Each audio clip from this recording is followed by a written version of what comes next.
Assessore Tedesca, la circolare sulle vaccinazioni è pronta, è già partita. Sì, è partita oggi, è una circolare che ha richiesto un lavoro di coordinamento importante tra la Direzione Salute, la Direzione Istruzione e Formazione della Regione e l'Ufficio Scolastico Regionale, perché coinvolge ovviamente tutto il sistema scolastico, formativo e educativo. È una circolare che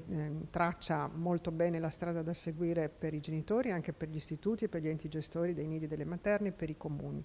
In questa circolare abbiamo cercato di riportare tutte le indicazioni nazionali, ovviamente previste nella legge nazionale, ma poi diamo una serie di indicazioni che hanno richiesto ovviamente un lavoro organizzativo anche di collegamenti informatici tra le scuole e le aziende sanitarie, perché abbiamo cercato proprio di stabilire un collegamento organizzativo e informatico tra scuole, nidi, materne e aziende sanitarie, per evitare il più possibile ai genitori di dover correre tra un ufficio e l'altro. A questo proposito, nel modulo di autocertificazione abbiamo previsto e raccomandiamo caldamente ai genitori la compilazione di 3 righe per l'autorizzazione alla privacy, che saranno proprio quelle che ci permetteranno di non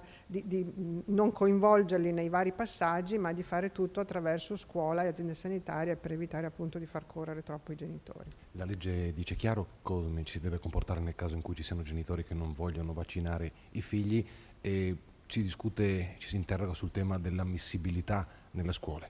Infatti questo è un tema importante, c'è la sanzione per quanto riguarda la scuola dell'obbligo, e comunque non è interdetta la frequenza per la scuola dell'obbligo, mentre per i nidi e materne, una volta che si è accertato attraverso anche comunque un colloquio con l'azienda sanitaria che c'è l'intenzione di non vaccinarsi,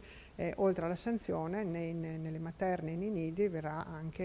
interdetta la possibilità di frequentare. Per prenotare la vaccinazione è a disposizione il numero 040 98 97 327. Sì, questo abbiamo istituito un numero unico regionale al quale i cittadini di tutta la regione si possono rivolgere per prenotare la vaccinazione. Dopodiché questo numero si farà carico di intercettare qual è l'azienda sanitaria di riferimento delle persone, e quindi riceveranno poi la data per la prenotazione. È sufficiente questa telefonata con la prenotazione per non incorrere nei divieti, nelle sanzioni previste dalla legge.